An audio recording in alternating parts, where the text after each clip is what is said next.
This letter, number 51, camp near Culpepper Courthouse, Virginia, dated July 26, 1863. My dear Georgie, my last from you was mailed 7th this month, a little more than a month ago, not a mile from this place. I was late in the evening hastily writing you a letter, which time we have seen and done enough to constitute material for many pages of history. The circumstances in which I now write are very different from those by which we were then surrounded.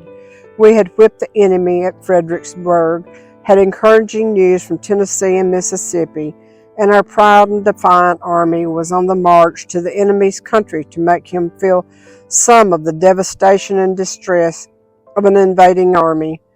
Each soldier anticipated success, and such spirits as then existed never before pervaded an army.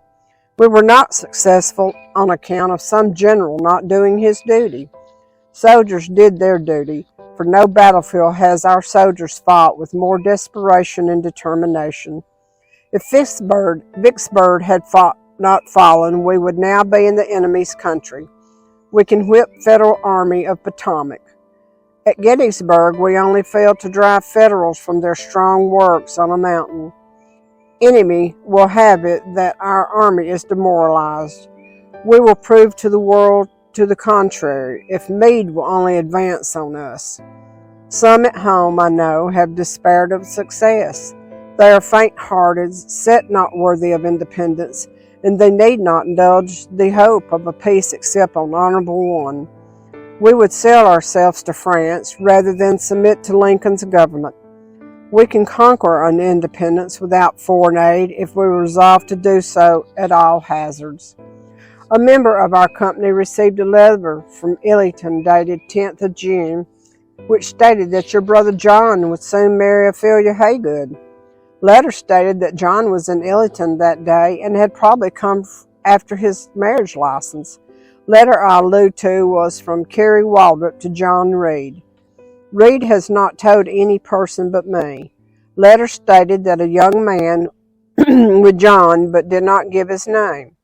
Tell John I believe the report, but think he might have invited me to the wedding. Tell him I don't think hard of his not doing so. We may remain here a month and we may leave tomorrow.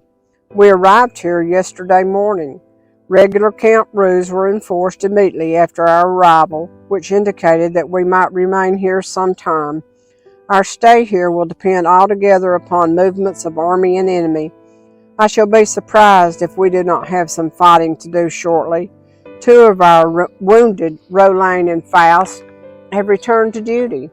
Numbers of our company present, including myself, is 34. Ralph has recovered his health. All of the company are well. We are anxious to go to Tennessee, not that we would prefer that army to ours, but to be between Federal Army and home, so that if Federals should overrun Alabama, we would know how it was done. Rations are pretty good, plenty of flour and beef. I have just eaten some excellent soup. Today is Sunday. Parson Renfro preached this morning an excellent sermon. All of his sermons are good and adapted well to the occasion. Remember me to all of the family. Your husband, Elias Davis.